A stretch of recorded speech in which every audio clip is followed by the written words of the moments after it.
Të nderuar deputet të Kuvendit të Republikës, të dashur qytetarë të Kosovës, e nderuara kryetare e Kuvendit dhe njëherëzi ushtruese e detyrës Presidentes të Republikës Kosovës, zonja Albulena Haxhiu. Sot kemi mbërritur në fund të afatit kushtetues për zgjedhjen e Presidentit të Republikës. Zgjedhja e Presidentit është vendimtare për vazhdimin e funksionimit me kapacitet të plot qeverisës të Kuvendit si dhe të institucionit të Presidentit. Dështimi në zgjedhjen e Presidentit e dërgon vendin në zgjedhje të reja, të cilët duke përfshirë ato lokale vitin e kaluar, do të ishin të pestat me radhë brenda 16 muajve. Pra, pothuajse çdo stin të vitit do të kishim zgjedhje mesatarisht. Zgjedhjet e reja padyshim që do të frenojnë punën e qeverisë, do të pamundësojnë praktikisht Kuvendin dhe Presidentin, duke vonuar edhe progresin në çdo sektor të jetës shtetërore e shoqërore. Prandaj në përputhje me interesimin e qytetarëve dhe me interesin e përgjithshëm publik, do të flas për këtë çështje sa më qartë që di e mundem, ashtu që asnjë njeri të mos arrijë të keq kuptoj apo të keq citoj. Së pari, jam bërë 75 ditë, pra 2 muaj e gjysmë, që nga krijimi i qeverisë së re, pas zgjedhjeve të përgjithshme të parakoshme të 28 dhjetorit të vitit kaluar. Rezultatet e zgjedhjeve u certifikuan me 9 shkurt, ndërkohë vetëm 2 ditë më pas, me 11 shkurt, u konstitua Kuvendi me zgjedhjen e plot të kryesisë dhe u formua qeveria e re po të njëjtën ditë. Ato 2 ditë ndërmjet certifikimit dhe konstituimit ishin të nevojshme vetëm për procedurë. Nuk kishte në fakt asnjë vonesë. Po e filloj me këtë me qëllim dhe vetdije, sepse akuzat se lëvizja vetëvendosje me partnerët e saj ikën nga përgjegjësia nuk janë vërteta.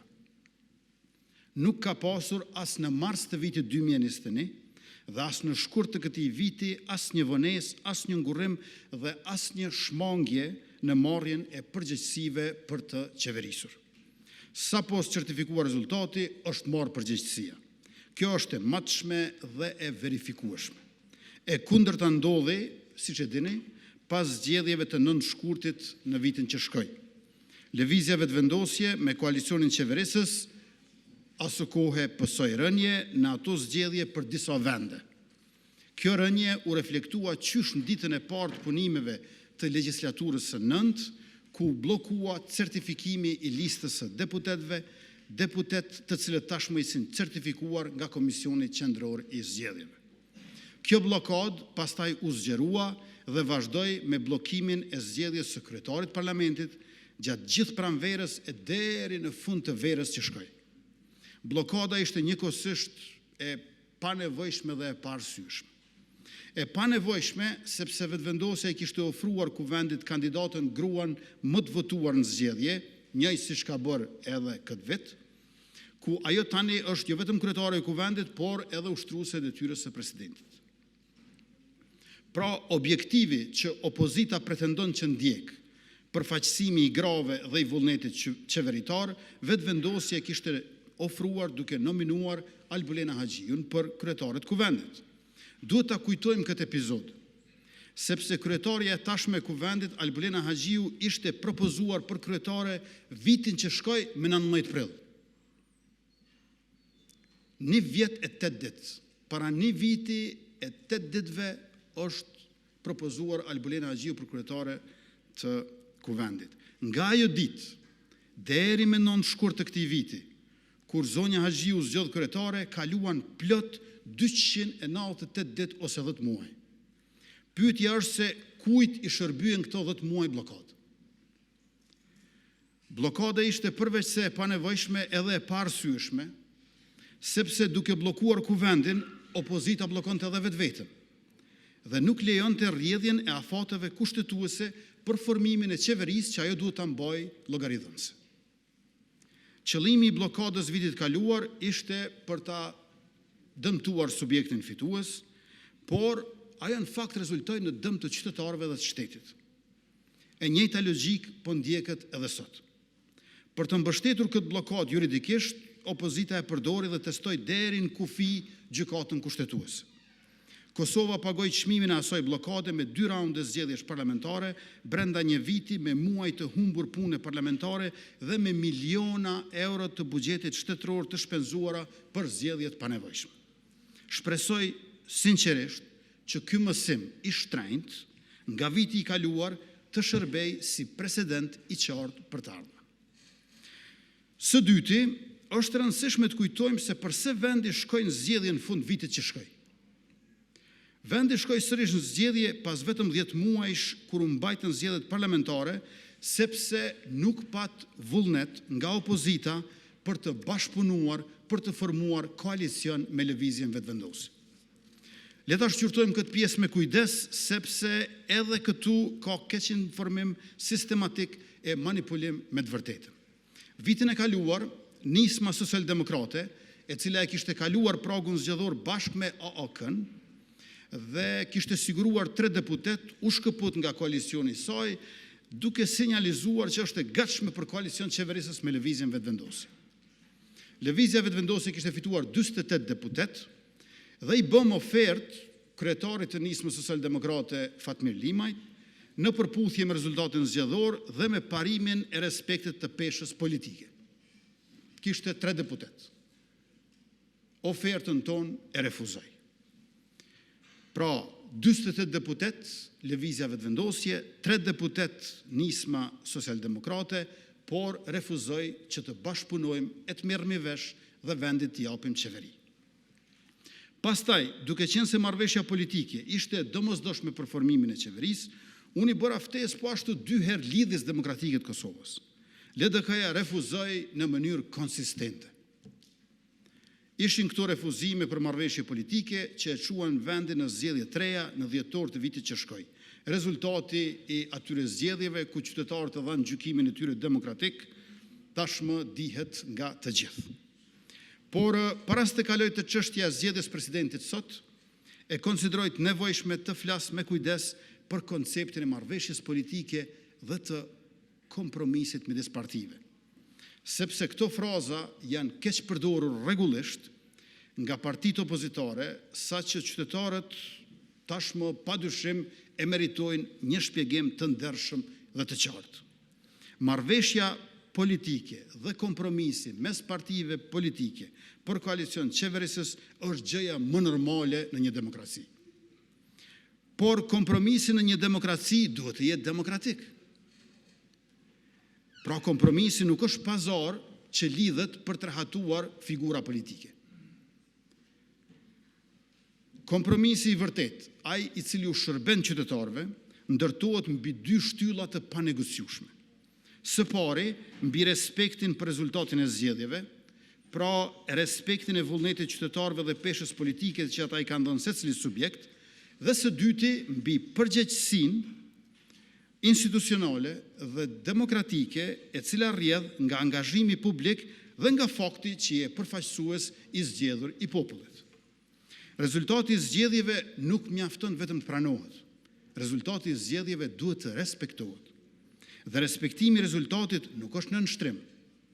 Një term tjetër i keq përdorur nga opozita në këtë sallë e jashtësoj. Nëse ka një nënshtrim, ai është ndaj verdiktit të qytetarëve, të cilët me votë kanë përcaktuar peshën e secilit subjekt politik duke përcaktuar edhe sjelljen parlamentare. Pikërisht për shkak të keq kuptimit të fjalës nënshtrim, opozita kompromisin e kupton si nënshtrim të fituesit zgjedhjeve. Kompromisi nuk do të thotë as që fituesi i zgjedhjeve të nënshtrohet kërkesave të parësyeshme që ta atyre që kanë humbur zgjedhjet, por kompromisi nuk është as barabarësi artificiale mes të pabarabartëve nga një rezultat zgjedhor.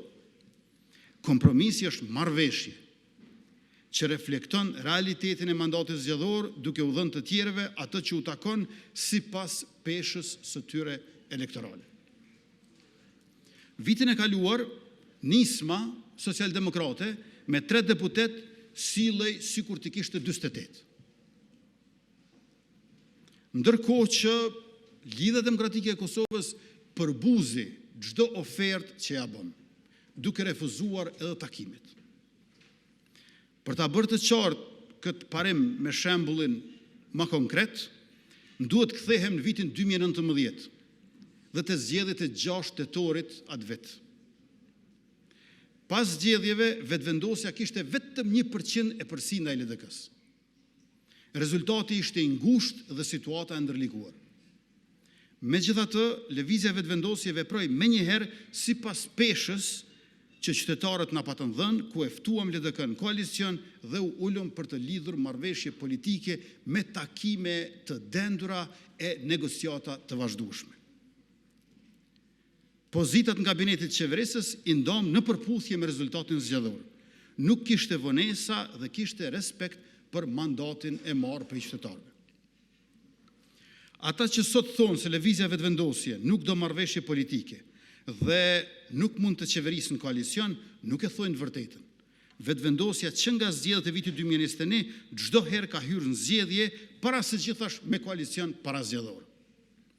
Koalicionet parazgjedhore janë formë e ndershme e marrëveshjes politike, sepse qytetarët e dinë paraprakisht se kush do të qeverisë bashkë. Por ne kemi koalicione parazgjedhore që s'po lidhen, por që po dihen që janë koalicione pas zgjedhore. Dhe këtu është një pjesë e madhe e arsyes bllokadës. Pikërisht sepse ka preferenca për koalicione të padeklaruara. Kjo është kronologjia e fakteve. Të tjerat janë supozime e manipulime që njëjtë sikur vitin e kaluar qëllim e kanë dëmtimin sadopak të subjektit fitues lëvizjes vetëvendosje.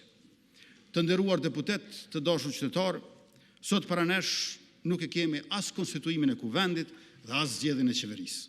Kosova ka edhe kuvend edhe qeveri. Që nga 4 prilli, Kosova ka presidente në detyrë.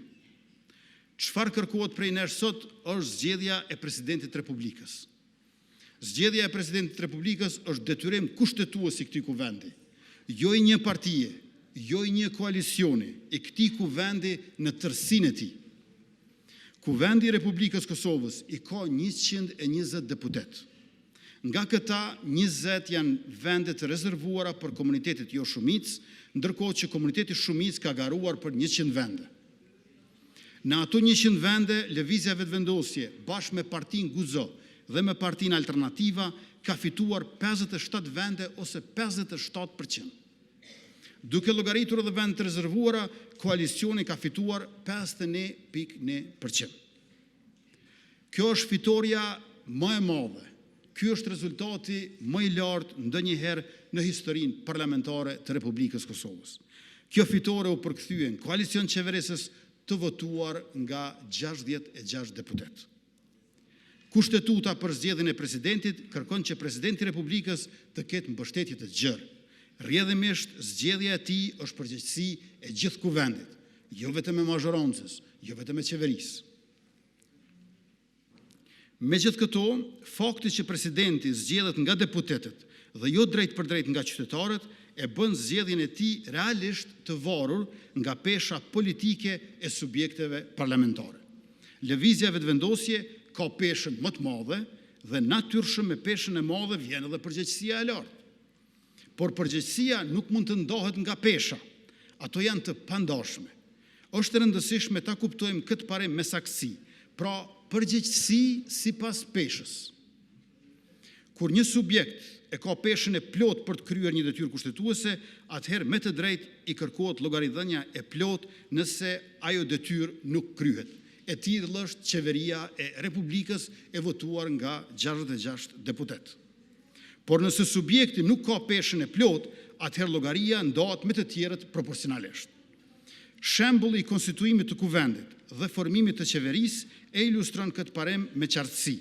Atje kishim përgjegjësi të plot, sepse kishim peshën e plot. 66 vota mjaftonin për të konstituuar kuvendin dhe për të formuar qeveri. Përgjegjësia pra është e ndarë dhe proporcionale. Proporcionale sipas peshës politike. Kështu, pas vetëvendosjes, ajo kalon tek PDK-ja, subjekti i dytë me 22 deputet dhe pastaj tek LDK-ja me 15 deputet. Në termat përqindjes nga zgjedhjet e fundit, lëvizja vetëvendosje i ka 51.1% të përgjegjësisë për zgjedhjen e presidentit, por nuk e ka 100%. Për zgjedhjen e presidentit, secili subjekt bart peshën e vet përgjegjësisë, por fakti që ke më pak deputet nuk të bën të përjashtuar nga përgjegjësia. Parimi se përgjegjësia duhet të ndahet sipas peshës dhe se kompromisi demokratik duhet të ndërtohet mbi respektin e rezultatit zgjedhor, do të duhet rezultonte në praktik në hapa konkret nga secili subjekt, jo vetëm nga ne.